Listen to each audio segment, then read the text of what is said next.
Assalamualaikum warahmatullahi wabarakatuh. Perkenalkan, nama saya Muhammad Fadilah Amri dengan NIM 187205009 dari Prodi Pendidikan Ekonomi semester 2 dengan dosen pengampu Ibu Sintia Anissa Rahman Putri SPD MPDE. Di sini saya ingin menjelaskan mata kuliah ekonomi pembangunan dengan judul Masalah Kemiskinan, Pertumbuhan Ekonomi, Peranan Lingkungan dalam Perekonomian, Sumber Alam, dan Teknologi. Masalah kemiskinan dan pemerataan. Masalah kemiskinan sebagai persoalan yang sangat asasi, tumbuh dan berkembang seusia umat manusia itu sendiri.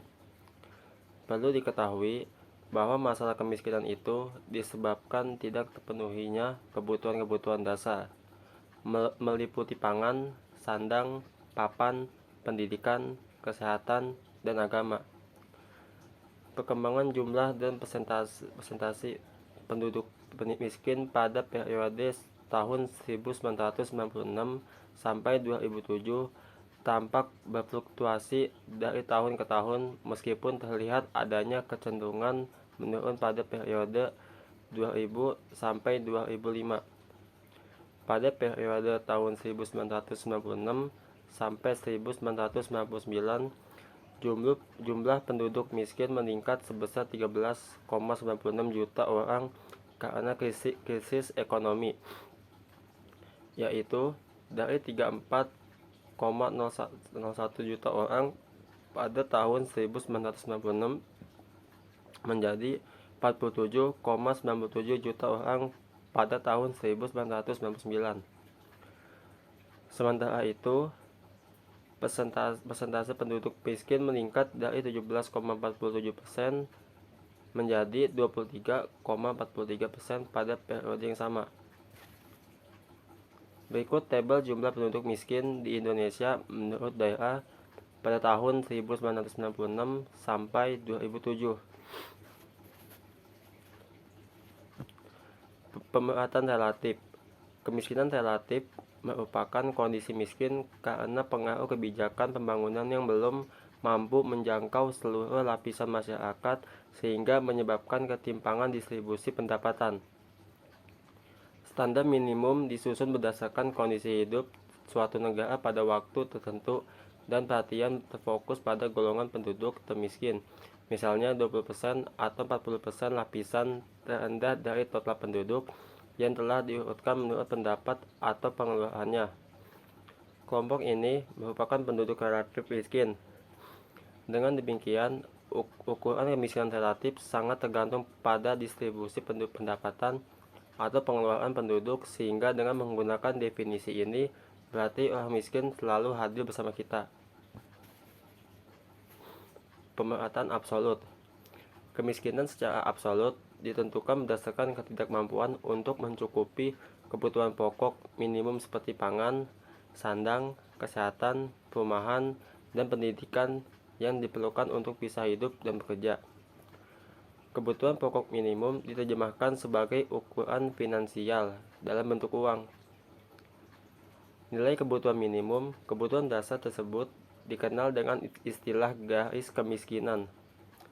Penduduk yang pendapatannya di bawah garis kemiskinan digolongkan sebagai penduduk miskin. Garis kemiskinan absolut tetap atau tidak berubah dalam hal standar hidup. Garis kemiskinan absolut mampu membandingkan kemiskinan secara umum. Cara mengatasi kemiskinan. Secara lebih rinci, langkah-langkah yang dilakukan pemerintah untuk mengatasi masalah kemiskinan adalah: yang pertama, pembangunan sektor pertanian. Sektor pertanian memiliki peranan penting di dalam pembangunan karena sektor pertumbuhan memberikan kontribusi yang sangat besar bagi pendapatan masyarakat di pedesaan, berarti akan mengurangi jumlah masyarakat miskin, terutama sekali teknologi di sektor pertanian. Yang kedua, pembangunan sumber daya manusia. Sumber daya manusia merupakan investasi insani yang memerlukan biaya yang cukup besar diperlukan untuk mengurangi kemiskinan dan meningkatkan kesejahteraan masyarakat secara umum. Maka dari itu, peningkatan lembaga pendidikan, kesehatan, dan gizi merupakan langkah yang baik untuk diterapkan oleh pemerintah. Yang ketiga, redistribusi pendapatan secara lebih baik.